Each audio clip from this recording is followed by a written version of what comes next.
আজকের এই ভিডিওতে আমরা তুলনা করব দুই দেশের রেল ব্যবস্থা নিয়ে। একদিকে প্রযুক্তির প্রতীক চীন এবং অন্যদিকে আবেগ এবং ভিড়ের দেশ বাংলাদেশ। চায়না এবং বাংলাদেশ।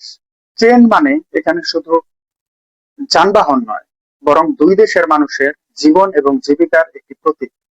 চলুন এই ভিডিওতে আমরা দেখি দুই দেশের ট্রেন এবং রেল স্টেশনের ভেতর এবং বাহিরের চিত্র।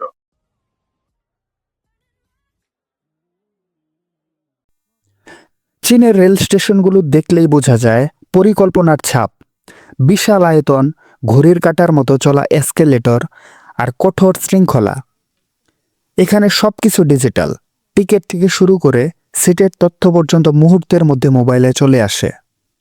ইভেন চায়নার 4 টায়ারের সিটিগুলো স্টেশনও অনেকটা আধুনিক শপিং মলের মতো এবং অন্যান্য দেশের এয়ারপোর্টকেও হার মানায়, যেখানে যাত্রীরা নির্দিষ্ট লাইনে দাঁড়িয়ে শান্তভাবে অপেক্ষা করেন। অন্যদিকে বাংলাদেশের রেল স্টেশন মানেই যেন এক অন্যরকম প্রাণচাঞ্চল্য। এখানে ফুটপাতে হকারদের ডাক আর ট্রেন ছাড়ার আগে প্ল্যাটফর্ম জুড়ে বিশাল ভিড়, যেন মেলা বসে গেছে।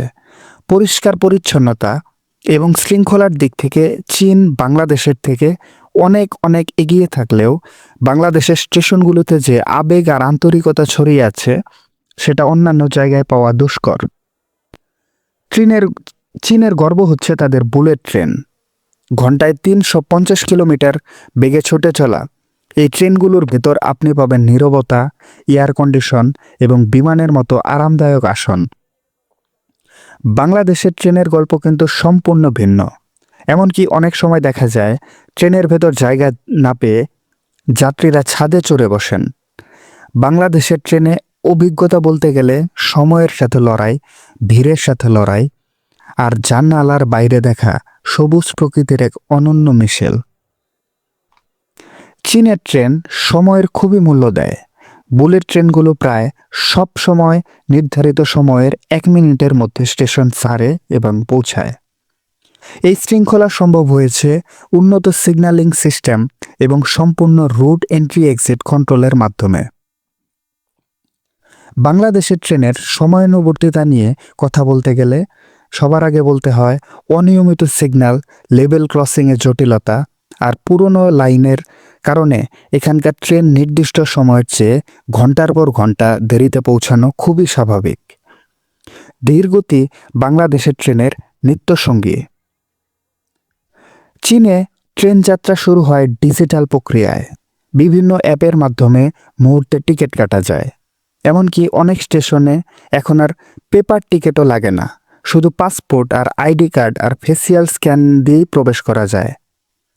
বাংলাদেশেও এখন অনলাইনে টিকিট চালু হয়েছে, কিন্তু তারপরেও বাস্তবতা হচ্ছে ভোরবেলা কাউন্টারে লম্বা লাইন আর অনলাইনে মুহূর্তের মধ্যে টিকিট শেষ হয়ে যাওয়ার হাহাকার।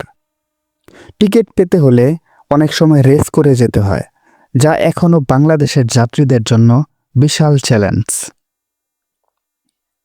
চীন বর্তমান সময়ে দুনিয়াকে তাক লাগিয়ে দিয়েছে তাদের CR-450 বুলেট ট্রেন দিয়ে। এটি পরীক্ষামূলকভাবে ঘন্টায় 453 কিলোমিটার স্পিড টাচ করেছে। অন্যদিকে বাংলাদেশের কিছু কিছু ট্রেনের স্পিড ঘন্টায় 100 থেকে 120 কিলোমিটার হলেও মূলত বাংলাদেশের সিগন্যালিং ব্যবস্থা ও রেল লাইনের সীমাবদ্ধতার কারণে ট্রেনগুলো খুব বেশি গতি তুলতে পারে না। ইউজুয়ালি বাংলাদেশের ট্রেনগুলো ঘন্টায় 30 থেকে 35 কিলোমিটার বেগে চলে। স্পিডের এত ব্যবধান কেন? উত্তরটা লুকিয়ে আছে বাজেট আর বিনিয়োগের অঙ্কে। বাংলাদেশের চলতি অর্থবছরে রেল মন্ত্রণালয়ের জন্য বরাদ্দ রাখা হয়েছে প্রায় 11,944 কোটি টাকা। এবার চীনের দিকে তাকান।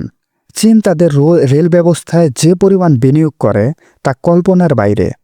শুধু 2026 সালের জানুয়ারি-ফেব্রুয়ারি অর্থাৎ মাত্র 2 মাসে তাদের স্থায়ী বিনিয়োগ হয়েছে 72.2 বিলিয়ন ইউয়ান, যা বাংলাদেশে মুদ্রায় প্রায় 1,15,000 কোটি টাকা।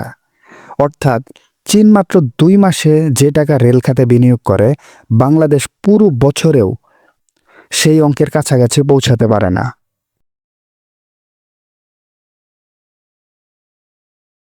চীন এবং বাংলাদেশের রেলের ফারাক যোজন যোজন। একদিকে চীন এগিয়ে আছে প্রযুক্তি, গতি আর শৃঙ্খলায়, অন্যদিকে বাংলাদেশ এগিয়ে আছে মানুষের সংগ্রামী আবেগে। একদিকে সাজানো গোছানো শান্তিপূর্ণ যাত্রা, অন্যদিকে ট্রেনের ছাদে বৃষ্টি ভেজা বিকেল। দুটোর অবস্থানই অনন্য।